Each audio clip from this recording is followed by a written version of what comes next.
Moi je suis Gaël, gérant de conciergerie en location courte durée. Aujourd'hui je compte 130 logements en gestion complète clé en main, avec à côté une petite entreprise de ménage, donc toujours dans la location courte durée, et entreprise de sous-location.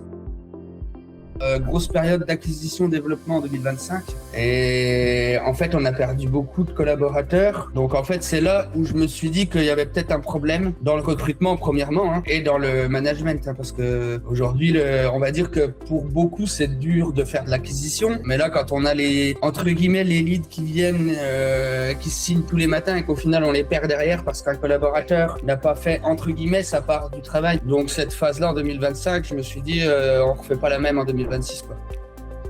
Il y avait le fait que je sais que je fais beaucoup trop de social, alors que on sait tous que dans le travail, des fois, malheureusement, il n'y a pas de place pour ça, quoi. On est là pour scaler un business et on n'est pas là pour faire la garderie, quoi, comme on dit.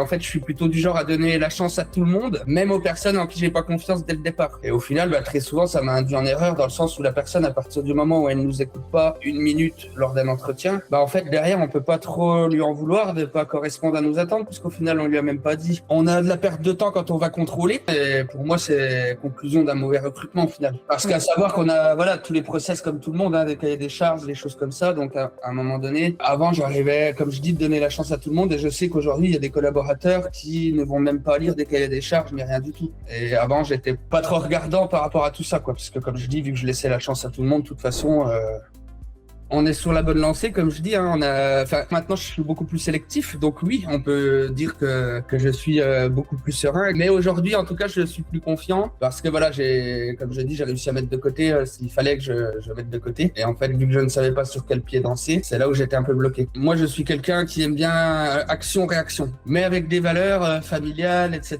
Donc au final, j'ai fini par me demander si c'était possible de tout cumuler et de pas perdre sa personne pour les erreurs ou les gens qui profitent peut-être aussi de cet esprit familial, quoi. Et au final, il y a des moments où je me disais, mince, est-ce qu'il faudrait des fois qu'on soit beaucoup plus sévère et qu'on soit le patron et les employés? Non, c'est pas ce que je veux. Et j'étais convaincu quand même que dans le fond, non, que c'était peut-être moi, ma façon de faire et mes process qui n'allaient pas. Et aujourd'hui, pareil, cet accompagnement a permis de beaucoup échanger sur la façon de comment faire des process et organiser, structurer.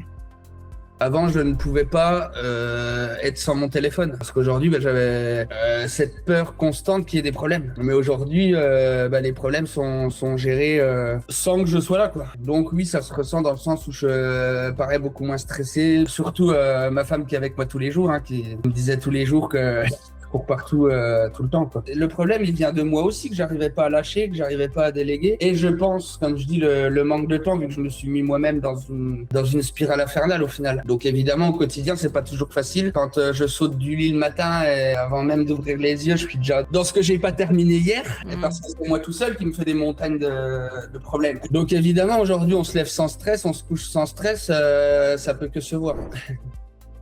Ce que j'ai plus apprécié, c'est que c'est très personnel, dans le sens où c'est pas, il y a même jamais eu de slide ou de choses comme ça. C'est vraiment, c'est très très personnel et cas par cas.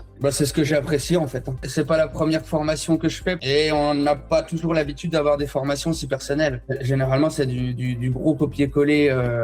Qu'avant de faire l'accompagnement, les premiers steps étaient déjà de capter ma personnalité. Alors qu'au final, on aurait pu faire, comme je dis, envoyer des infos à la volée. Et c'est pas ce qui s'était passé. Et il y a des traits de personnalité que je ne savais presque pas. Dans le travail, je laissais toujours les émotions de côté, sous le tapis. Quand Ahmed me disait quelle a été l'émotion à ce moment-là, je disais j'en ai pas. Si, tout ce genre de choses ont fait que on a détecté les problèmes et les choses à améliorer, quoi. Pas les problèmes d'une entreprise en général, mais mes problèmes.